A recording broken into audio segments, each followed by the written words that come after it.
আউযুবিল্লাহি মিনাশ শাইতানির রাজিম। বিসমিল্লাহির রাহমানির রাহিম। সূরা আবাসা। আয়াত 17। মানুষ ধ্বংস হোক, সে কত অকৃতজ্ঞ। আয়াতের তাফসীর। মানুষ ধ্বংস হোক, সে কত অকৃতজ্ঞ। এক হে থেকে সেই মানুষ উদ্দেশ্য, যে বিনা প্রমাণ ও দলিলে কিয়ামতকে অস্বীকার করে। অভিশপ্তের অর্থে ব্যবহার হয়েছে ফেলতাজুব, অর্থাৎ কত বড় অকৃতজ্ঞ ও নিমক হারাম সে। পরবর্তীতে এই অকৃতজ্ঞ মানুষকে চিন্তা ভাবনা করার জন্য আহ্বান জানানো হচ্ছে, যাতে সে কুফরি হতে ফিরে আসে। আয়াত 18।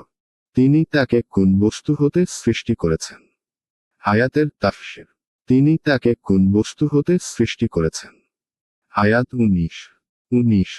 শুক্রবিন্দু হতে তিনি তাকে সৃষ্টি করেন, পরে তার পরিমিত বিকাশ সাধন করেন। আয়াতের তাফসীর।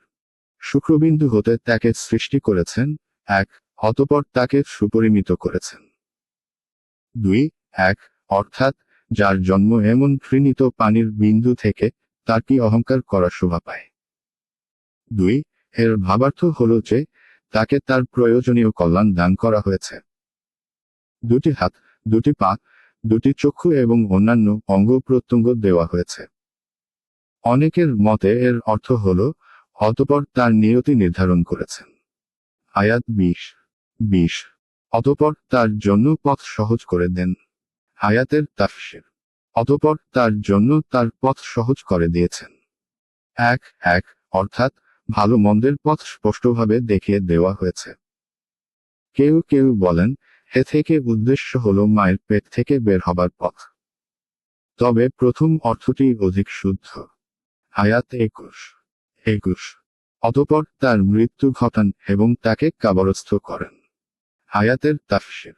অতঃপর তার মৃত্যু ঘটান এবং তাকে কবরস্থ করেন। এক অর্থাৎ মৃত্যুর পর তাকে কবরে দাফন করার হুকুম দেওয়া হয়েছে, যাতে তার সম্মান ও কদর বজায় থাকে। নচেত হিংস্র পশু পক্ষী তার লাশকে ছিঁড়ে ফেলে খেত এবং তাতে তার অসম্মান হতো। আয়াত 22। এরপর যখন ইচ্ছা তিনি তাকে পুনরুজ্জীবিত করবেন। আয়াতের তাফসীর।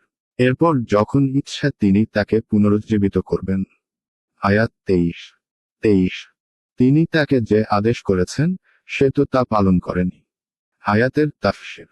না, তিনি তাকে যে আদেশ করেছেন, সে তা পালন করেনি। অর্থাৎ ব্যাপারটা সেইরূপ নয়, যেমন কাফেররা বলে থাকে।